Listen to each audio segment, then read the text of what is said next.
उम्र 35, ऐसा कोई काम नहीं है जो करने की कोशिश इस बंदे ने नहीं किया है, ऐसा कोई रिश्ता नहीं है जो निभाने की कोशिश इसने नहीं किया है, लेकिन आखिर में जो हाथ में इसको मिला है वो है सिर्फ और सिर्फ दुख, दर्द, पीड़ा। क्या ये स्टोरी सैटर्न का तो नहीं है? ऐसा तो नहीं है कि आपको किसी ने बताया होगा कि सैटर्न मेक्स यू किंग और ये सुन के आप सैटर्न को भी गलत समझ बैठे। अगर ऐसा सिचुएशन है, ये वीडियो आपके लिए है। हो सकता है आप 20 साल के हो या हो सकता है आप लेट 30s या 40s के हो। करने वाले हैं बहुत सारे मिथ, खत्म होने वाला है इस वीडियो के थ्रू। और उसके साथ इस वीडियो को ना हम एस्ट्रोलॉजिकली, साइकोलॉजिकली, स्पिरिचुअली समझेंगे और ये अपने जिंदगी में अगर अप्लाई कर सकते हो तो गारंटी मेरी है आने वाला समय 100% बदलने वाला है। और चाहे आपका शनि का महादशा, दही ढैया, साढ़े साथी कुछ भी चल रहा होगा, ये मेरी गारंटी है, ये वीडियो को अगर समझोगे और जिंदगी में अप्लाई करोगे, जो मार रहा है वही आपका रक्षक बन जाएंगे। बहुत बार सुना होगा कि तुम्हारे सैटर्न बहुत पावरफुल है, तुम्हारे सैटर्न वीक है, बहुत बुरा शनि का पीरियड चल रहा है, ये सुना होगा ना। अच्छा, उससे पहले अगर आप बिल्कुल नए हो, एस्ट्रोलॉजी का कुछ नहीं समझ में आता आपको, तो मैं आपको एक ही चीज़ बताऊंगी। बहुत सारे फ्री साइट है, उस साइट पे जाओ, अपना नाम डालो, अपना डेट ऑफ बर्थ डालो, अपना टाइम ऑफ बर्थ डालो, तब जो बर्थ प्लेस है जहाँ पे अभी आप पॉजिटिव हो वो नहीं, जहाँ पे आपने पैदा हुआ था वो जगह को डालो और देख लो जो कुंडली खुल के आएगी ना, उसमें शनि कहाँ पे बैठा है। ठीक है।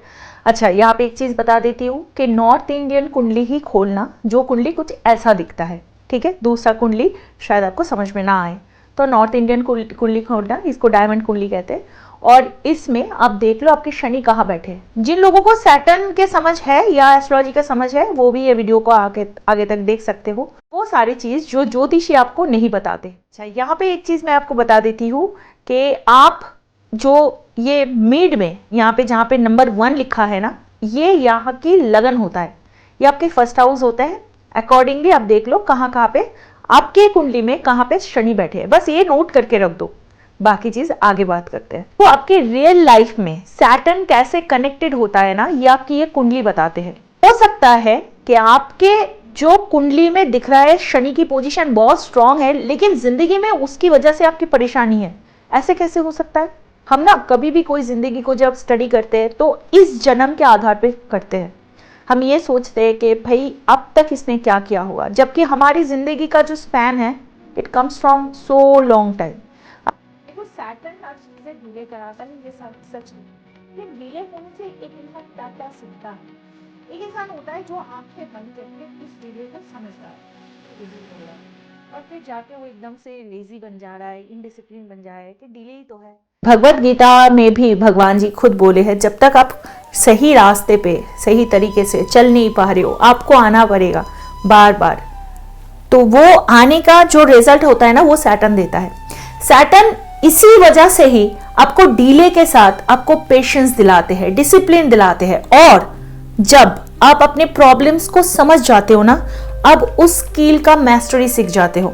Thomas Alva Edison 99 times he failed, लेकिन जब उनको पूछा गया कि इतनी बार फेल होने के बाद भी आपने कैसे ये बना लिया इलेक्ट्रिक बल्ब, उन्होंने बताया 99 टाइम्स मैं फेल नहीं हुआ, मैं कहाँ गलत हो रहा था वो मैंने सीखा। सीधी बात ये होता है सैटर्न, ये होते हैं शनि।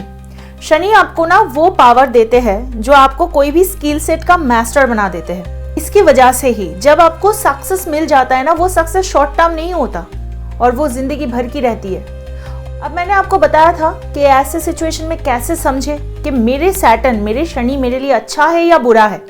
इसको समझते हैं। सबसे पहले सैटर्न एज ए लगन लॉर्ड। सैटर्न को अगर लगन लॉर्ड के हिसाब से देखेंगे, सबसे पहला केस, पहले अपना कुंडली खोल लिया है, जहां पे देखो एकदम बीच में, यहाँ पे मेरे इस कुंडली में जहाँ पे 10 नंबर लिखा है, आपके कुंडली में अगर यहाँ पे 10 नंबर लिखा है, यानी कि आपका राइजिंग साइन एसेंडेंट आप कैप्रिकॉन की हो, और यहाँ पे 11 नंबर है, तो फिर आप एक्वेरियस यानी कि कुंभ राशि के हो। इसका क्या मतलब है? आपके लगन लॉर्ड शनि है, यानी कि आप जातक शनि की हो। मैं यहाँ पे चंद्र कुंडली के बारे में या D9 चार्ट के बारे में बात नहीं कर रही हूँ, बहुत बेसिक लेवल पे बात करूंगी ताकि आपको समझ में आए। अब देखो, ये दोनों लगन लॉर्ड होने के रीजन की वजह से आप पहले से ही बहुत रिस्पॉन्सिबल इंसान हो। यानी कि अगर आप रिस्पॉन्सिबिलिटी निभाओगे, इमोशनली जल्दी मैच्योर होना ये आपका नॉर्मल सी है। यानी कि आप अगर रिस्पॉन्सिबिलिटी से भागोगे या आप मैच्योरिटी नहीं दिखाओगे तो आप आपके जैसे बिहेव नहीं कर रहे हो। यानी कि आपके मन तो कहीं ना कहीं पे अशांत है। आपको ये समझना पड़ेगा ये आप हो। और ये अगर ये सैटर्न एग्जॉल्टेड हो या फेवरेबल राशि में हो तो जिस हाउस में ये बैठा है वो एरिया धीरे धीरे स्ट्रांग बन जाता है।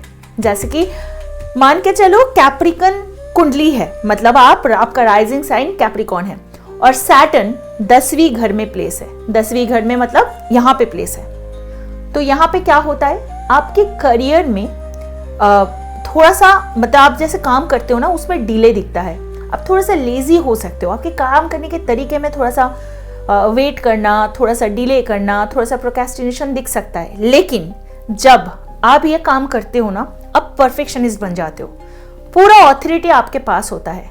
लेकिन यही सैटर्न, यहाँ पे ही बैठा हुआ सैटर्न यानी कि मेरा लग्नेश है और मेरा लगन लॉर्ड अगर सान यानी कि मेरे बहुत ज्यादा जो नैसर्गिक मेरा शत्रु है उससे पीड़ित है, या मंगल यानी मार्स से पीड़ित है।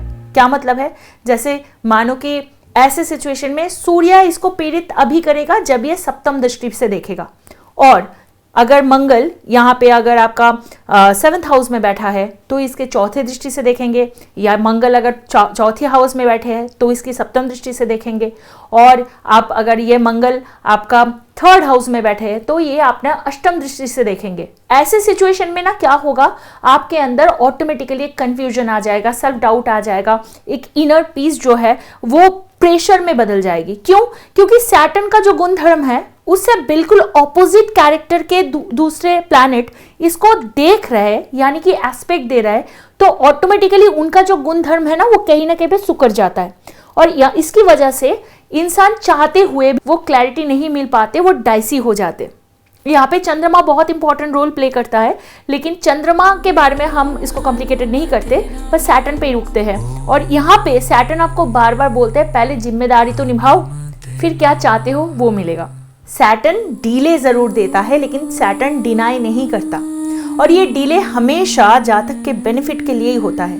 अब आपको लगेगा कि भाई मैं 40 का हूँ, मेरा क्या बेनिफिट, आगे की भी आप 30 साल और जियोगे और इस 30 साल को भी आप बदल सकते हो सकता है आपको वो याद है, जिंदगी बड़ी होनी चाहिए, लंबी नहीं। क्या मतलब है, जिंदगी थोड़ा टाइम भी जियो ना, खुल के जियो। वो आखिर का जो दिन आएगा ना, उस दिन आपको बोलना चाहिए ये क्या जिंदगी थी, मैंने कहां से शुरू किया, कहां तक मैंने खत्म किया। कितने लोग ऐसे होते हैं ना जो बार बार इमोशनली अनअवेलेबल पार्टनर्स को अट्रैक्ट करते हैं, बार बार होप होता है कि इस बार तो डिफरेंट होगा, और हर बार डिसअपॉइंटमेंट होता है। पता है क्यों? क्योंकि सैटर्न बार बार आपको लेसन देता है, यानी कि आपकी कुंडली में सैटर्न ऐसी जगह पे प्लेस्ड होगा ना, वो आपको सिखा रहे हैं कि बाउंड्रीज कैसे बनाना है, सेल्फ रिस्पेक्ट कैसे डेवलप करना है, इमोशनल मैच्योरिटी कैसे डेवलप करना है, अपने आप को ग्राउंडेड कैसे रखना है। और जब तक तुम खुद स्टेबल नहीं हो रहे हो तो मैं तुम्हें स्टेबल पार्टनर कैसे दूंगा, ये सैटर्न मंद मंद हंस के वो खुद ही बोलते हैं। अब आते हैं सेकंड केस पे।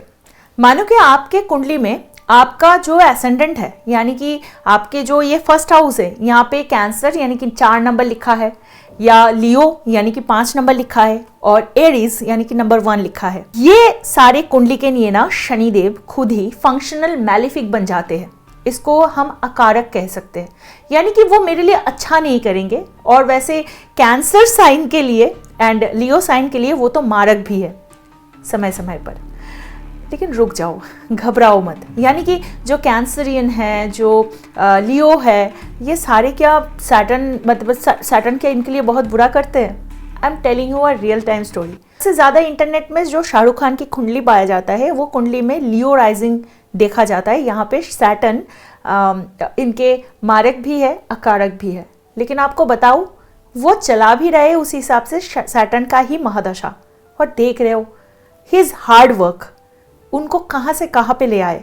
और ये वही टाइम पीरियड है जिस टाइम पे उन्होंने अपने बच्चे को भी जेल में होते हुए देखा।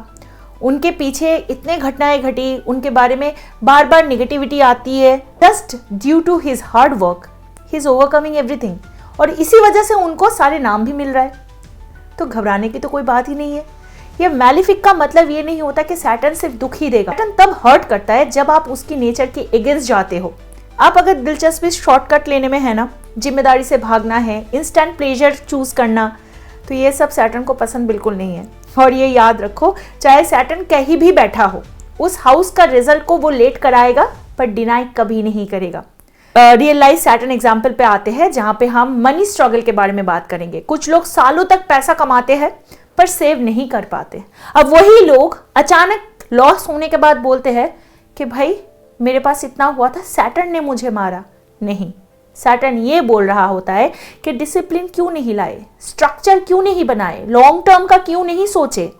जैसे ही इंसान बजटिंग, प्लानिंग और पेशेंस सीखता है ना, सैटर्न धीरे धीरे सपोर्ट देना शुरू कर देते हैं। सिर्फ 3 चीजों को याद रखना है। नंबर 1, जिम्मेदारी से भागना बंद करो, जो ड्यूटी लाइफ ने दी है उसे एक्सेप्ट करो। सेकंड, स्ट्रगल से ग्रो करना सीखो और कंप्लेन करना भी बंद करो। और थर्ड होता है कि शॉर्ट टर्म प्रेशर की जगह लॉन्ग टर्म स्टेबिलिटी को चूज करो, बस। और ये कब हो सकता है? सैटर्न आपके कुंडली में बहुत अच्छा होने के बाद भी अगर आपके लगन लॉर्ड पीड़ित है, आपके कुंडली में सैटर्न अगर नेचुरल मैलिफिक है, यानी कि आपके अष्टमेश है, आपके सप्तमेश है, आपके 3, 6, 10, 11 के स्वामी हैं, ये निश्चित रूप पे वो आपको बहुत ज़्यादा हार्डवर्क देंगे।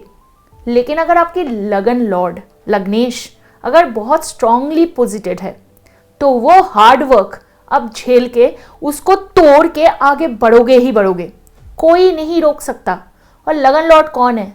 लगन लॉर्ड अपने आप को बताए जाते हैं, अपना इच्छा शक्ति, अपना विल पावर, अपना माइंड जितना स्ट्रांग करोगे ना, इसी वजह से सैटर्न बीइंग लग्नेश वो ऐसे हाउसेस में चले जाए जहाँ पे उसको पेन मिल रहा है, जहाँ पे वो पीड़ित हो रहा है। मतलब लगन लॉर्ड बन के अगर पीड़ित है, सैटर्न चाहे कितना भी स्ट्रांग हो, कुछ फायदा नहीं होने वाला। सबसे बड़ा सैटर्न का मिथ, लोग बोलते हैं कि सैटर्न तुम्हें तोड़ने के लिए टेस्ट करता है। नहीं, गलत बात है। सैटर्न तुम्हारे रीढ़ के हड्डी को स्ट्रांग बनाने के लिए टेस्ट करता है। अगर तुम सीखने के लिए रेडी हो तो लिखा है सैटर्न तुम्हारी जिंदगी ही नहीं, तुम्हारे नेक्स्ट जन्म भी बेटर कर देंगे। पर अगर तुम रेडी नहीं हो तो सैटर्न वही लेसन बार बार रिपीट करेंगे, और हर बार थोड़ा ज्यादा दर्द के साथ। चॉइस तुम्हारा है, सैटर्न से डरना है या सैटर्न के साथ ग्रो करना है। टाइम चल रहा है। सैटर्न एक्सक्यूज नहीं देखता है, भाई जस्टिस की देता है, इनजस्टिस नहीं कर सकता। समझ जाओ, सीख जाओ और अपनी जिंदगी को बदल ही लो। क्यों? क्योंकि शनि देव कर्म फलदाता है। आपके कुंडली की शनि की पोजीशन कुछ भी हो, बट रिमेंबर, सैटर्न कहीं पे भी आपको उस पर्टिकुलर हाउस से ही सीख दिलाता है। तो चाहे आपके लिए सैटर्न कारक हो, अकारक हो, मारक हो, अगर आप सैटर्न जैसे चीजें करोगे, यही सैटर्न आपको राजयोग भी दिला देगा। अगर एक्सेप्टेंस है, अगर आपको पता है कि दर्द होगा, पीड़ा होगी, लेकिन मैं नहीं रुकने वाला, सच बता रही हूँ, भगवान जी खुद आपके साथ रहेंगे और कर्म आप हर वक्त सही करेंगे। तो कमेंट में मुझे ज़रा बताना आपकी शनि कहाँ पे है। ध्यान रखो अपना, सैटर्न से डरो मत। ये आपको सुधारने आए हैं, बदलने आए हैं, ताकि इस दुनिया की जो पेन है वहाँ से उभर के आप आगे बढ़ जाओ। मिलते हैं नेक्स्ट वीडियो में, तब तक के लिए हर हर महादेव, जय भैरव बाबा।